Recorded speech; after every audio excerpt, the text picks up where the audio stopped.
విప్లవ కవి శ్రీరంగం శ్రీనివాసరావు గారి విలువ 3 రూపాయలు.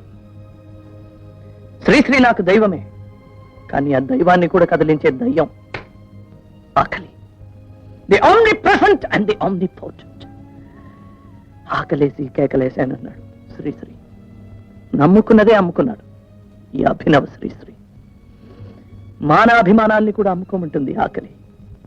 ఈ మహాకవి శ్రీశ్రీ అంతా పర్వాలేదు.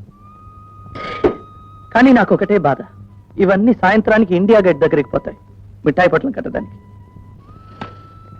నువ్వు రావటానికి ముందు కాస్త బియ్యం, కాస్త పచారీ కొట్టు సామాన్లు కొన్ని పెడదాం అనుకున్నాను. 3 రూపాయలు ఉన్నాయి.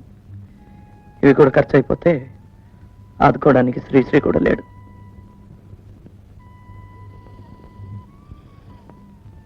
మా నాన్నగారితో బీరాలు పలికాను, నా బ్రతుకు నేనే బ్రతుకుతానని. ఎలాగైనా బ్రతకాలనుకుంటే ఎలాగోలా బ్రతికేద్దును, కానీ ఇలాగే బ్రతకాలనుకున్నాను. అది వీలు పడదు ఈ దేశంలో. నా చుట్టూ స్వార్థం చేస్తున్న విలయ తాండవాన్ని సహించలేకపోయాను. అందుకే ఏ ఉద్యోగంలోనూ నిలబడలేకపోయాను.